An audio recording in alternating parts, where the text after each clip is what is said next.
వ్రతశాల ఇది నా యేసు నివసించశాల. దేవునికి స్తోత్రములు కలుగునుగాక, దేవునికి మహిమ కలుగునుగాక. సర్వశక్తిమంతుడు అయినటువంటి దేవాతి దేవుడు మనలందరినీ ప్రేమించి ఆయన ఇచ్చినటువంటి శ్రేష్టమైన శుభదినాన్ని బట్టి దేవదేవుని స్తుతిస్తున్నాను. మీ అందరికీ యేసుక్రీస్తు నామములు శుభములు వందనములు తెలియజేస్తున్నాను. ప్రియులారా, శుభదినాన సర్వశక్తిమంతుడు అయినటువంటి దేవాతి దేవుడు బెతెస్దా ఉదయకాల ప్రార్థనా ఊటలు అనే కార్యక్రమం ద్వారా దేవుడు మనందరితో మాట్లాడుతున్నాడు, శ్రేష్టమైన వాగ్దానాన్ని ఇస్తూ ఉన్నాడు. ఈ శుభదినాన కూడా దేవుడు మనకిచ్చినటువంటి శ్రేష్టమైన వాక్కును చదువుకుందాం. మార్క్స్ వార్త 1వ అధ్యాయం 2వ వచనాన్ని చదువుకుందాం. ఇదిగో నా దూతను నీకు ముందుగా పంపుచున్నాను, అతడు నీ మార్గమును సిద్ధపరచును. దేవుడి శ్రేష్టమైన మాటలు దీవించి ఆశీర్వదించునుగాక. సర్వశక్తిమంతుడైనటువంటి దేవాతి దేవుని సన్నిధిలో చేరిన మనందరికీ కూడా దేవుడు ఇస్తున్నటువంటి మాట ఏంటంటే, నువ్వు వెళ్ళే ప్రతి మార్గంలో, నీ ప్రయత్నంలో, నీ ప్రయాణాల్లో, నీ విద్యాబుద్ధుల్లో, వివాహంలో, సంతానంలో, ఎగ్జాములో, జాబ్ విషయంలో నీ ప్రయత్నాలు ఏదైనా ఉండొచ్చు, నీకంటే ముందుగా నా దూతను పంపుతూ ఉన్నాను. నీకు అక్కడ కలుగుతున్నటువంటి ఆటంకాలను, అభ్యంతరాలను కొట్టివేయటకై నా దూతను నీకు ముందుగా పంపుతూ ఉన్నాను. అతడు నీ మార్గమును సిద్ధపరచునని దేవుడు అంటూ ఉన్నాడు. దేవునికి స్తోత్రములు కలుగునుగాక.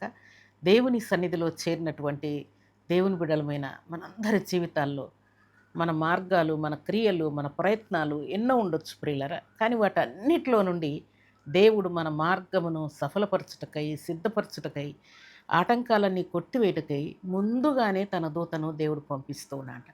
దూత ముందుగా వెళ్ళి అక్కడ మనకు కలుగుతున్నటువంటి ఆటంకాలన్నింటినీ, అడ్డంకులన్నింటినీ, అపవాది కలుగు చేసేటువంటి ప్రతి తొందరను దేవుడు ఆపివేస్తూ ఉన్నాడు. దేవునికి స్తోత్రములు కలుగునుగాక. ఇది మనకు తెలియకుండానే దేవుడు చేస్తూ ఉన్నాడు ప్రియులారా. ఇది మనం గ్రహించాలని దేవుడు కోరుకుంటూ ఉన్నాడు. దేవుని సన్నిధిలో మనం ప్రార్థన చేస్తున్నప్పుడు కూడా ప్రార్థనకు కూడా ఆటంకాలు జరుగుతూ ఉంటాయి. ఏదైనా ఒక మీటింగ్ పెట్టుకుంటే ఆటంకాలు జరుగుతూ ఉంటాయి. ఏదైనా శుభకార్యం పెట్టుకుంటే ఆటంకాలు జరుగుతుంటాయి. ఏదైనా బిజినెస్ ప్రారంభిస్తే ఆటంకాలు జరుగుతూ ఉంటాయి. కానీ ఈ ఆటంకం శాశ్వతంగా ఉండదు ప్రియులారా. ఆటంకం జరిగినట్టుగానే ఉంటుంది, కానీ ఆ ఆటంకాన్ని దేవుడు తొలగించి మార్గం సఫలం చేసి మన క్రియలు, కార్యాలన్నింటినీ కూడా దేవుడు సజావుగా జరిగేటట్టుగా దేవుడు ఆయన కృపను చూపిస్తూ ఉన్నాడు.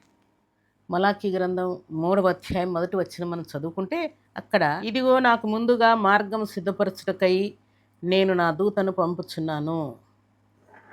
దేవుడు భూలోకానికి రాకమునుపు ఆయన దూతను ముందుగానే పంపించాడు. ఎవరంటే భక్తుడైనటువంటి యోహాను దేవుడు మార్గం సిద్ధపరచుటకై ముందుగానే యోహాను పంపినట్టుగా పరిశుద్ధమైనటువంటి దేవుని సన్నిధిలో చేరిన మన మార్గాలు, మన క్రియలు, మన ప్రయత్నాలు, మన కష్టము, మన ప్రయాసను దేవుడు సఫలపరచుటకై మనకంటే ముందుగా, యేసయ్య కంటే ముందు యోహాను వచ్చినట్లుగా మనకంటే ముందుగా దేవుడు తన దూతను మన కోసం ముందుగా పంపిస్తూ ఈ కార్యాలన్నీ సఫలం చేస్తున్నానని దేవుడు మాట్లాడుతున్నాడు. అందుకే దేవుని సన్నిధిలో చేరిన మనం అందరం కూడా మన కార్యాలు ఏదైనా ఆటంకం జరుగుతుందని, అభ్యంతరం జరుగుతుందేమో, శత్రువుల వలన, లేక అపవాది వలన, లేక ఆఫీసర్ల వలన నాకేదైనా అభ్యంతరం కలుగుతుందేమో అని మనం టెన్షన్ పడాల్సిన అవసరం లేదు ప్రియులారా. ఎందుకంటే మనం అడుగు పెట్టక మునిపే, ఆలోచించక మునిపే, మన ప్రయత్నం కంటే ముందుగానే దేవుడు తన దూతను పంపిస్తున్నాడు. కాబట్టి నీ ప్రయాణాల గురించి కానీ, వివాహ విషయం కానీ, ఉద్యోగ విషయం కానీ, ఎగ్జామ్ విషయం కానీ, బిజినెస్ విషయం కానీ, ఆత్మీయ జీవితం విషయం కానీ, సంతాన విషయం, ఏ విషయమైనా మరి టెన్షన్ పడాల్సిన అవసరం లేదు ప్రియులారా. ఎందుకంటే దేవుడు నీకంటే ముందుగా ఆయన దూతను పంపి ఉన్నానని దేవుడు మాట్లాడుతున్నాడు. దేవునికి స్తోత్రములు కలుగునుగాక. నీకంటే ముందుగా, నీ ప్రయత్నం కంటే ముందుగా ఆయన దూత మీ ముందు నడుచునుగాక. నీ ప్రయత్నాలన్నీ సఫలమగునుగాక. అడిగిన దానికంటే, ఊహించిన దానికంటే అత్యధికమైన కార్యములు సర్వాధికారి మీ జీవితంలో చేయనుగాక. ఈ ఉదయకాల సమయంలో ఇలాంటి టెన్షన్లతో మీరేమైనా బాధపడుతూ ఉంటే, మీ రోగం కంటే కూడా దేవుడు ముందే తన దూతను పంపి అన్ని రిపోర్ట్స్ నార్మల్ వచ్చేటట్టుగా కూడా దేవుడు కార్యం చేయబోతున్నాడు. దేవుని సన్నిధిలో చేరినటువంటి దేవుని బిడ్డలమైన మనకందరికీ కూడా దేవుడు తన దూతను ముందుగా పంపిస్తున్నాడు అన్న సంగతిని మనం జ్ఞాపకం తెచ్చుకోవాలని పరిశుద్ధాత్మ దేవుడు కోరుకుంటూ ఉన్నాడు. ఈ ఉదయకాల సమయంలో దేవుడు ఆయన దూతను ముందుగా పంపి మన కార్యములు సఫలం చేసి, మనల్ని సంతోషపరిచి, మనల్ని పైవారిగా ఉంచి, మన ప్రయత్నాలన్నింటిలో దేవుడే ఈ కార్యం చేశాడని మనం గుర్తించేటట్టుగా దేవుడు ఘనకార్యం చేయబోతున్నాడు. దేవుని సన్నిధిలో చేరిన మనం అందరం కూడా దేవుడు అనుగ్రహించినటువంటి కృపను పొందుకొని దేవునికి ఇష్టలమై యోగ్యులమై ఇంట బయట సంఘంలో సమాజంలో దేవునికి మహిమ తెచ్చే పాత్రలుగా ఉండాలని పరిశుద్ధాత్మ దేవుడు కోరుకుంటూ ఉన్నాడు. అలాంటి కృపా భాగ్యం ఈ ఉదయకాల సమయంలో సర్వాధికారి సమృద్ధిగా మనందరికి అనుగ్రహించి ఆశీర్వదించును గాక. ఆమేన్. ప్రార్థన చేసుకుందాం. భూమి ఆకాశములను కలుగు చేసిన మా తండ్రి, కృతజ్ఞతలయ్యా. ఈ ఉదయకాల సమయంలో మీరు ఇచ్చిన శ్రేష్టమైన వాక్కును బట్టి కీర్తిస్తున్నాను. మాకంటే ముందుగా మీ దూతను పంపినందుకై మీకు స్తోత్రాలు. మా ప్రయత్నాలన్నీ సఫలం చేసినందుకై మీకు స్తోత్రాలు. మేము అడిగిన దానికంటే, ఊహించిన దానికంటే అత్యధికమైన కార్యములు చేయుటకై ఆటంకాలన్నీ తొలగించినందుకై నేను స్తుతిస్తున్నాను. తండ్రి, మీకు కృతజ్ఞతలయ్యా.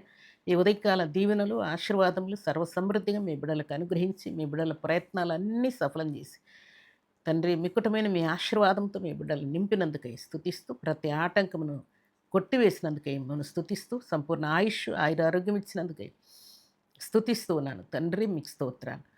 ఈ ఉదయకాల దీవెనలు, ఆశీర్వాదములు సర్వసమృద్ధిగా మీ బిడ్డలకు ఇచ్చి మీరే మహిమ, ఘనత, ప్రభావం పొందమని ప్రార్థిస్తూ, ఈ దినం బర్త్డేలు, మ్యారేజ్ డేలు జరుపుకున్న బిడ్డలకును దీవెన, ఆశీర్వాదం, శుభం దయచేయమని యేసుక్రీస్తు పరిశుద్ధమైన నామములో స్తుతించి ప్రార్థించి వేడుకుంటున్నాము తండ్రి. ఆమేన్.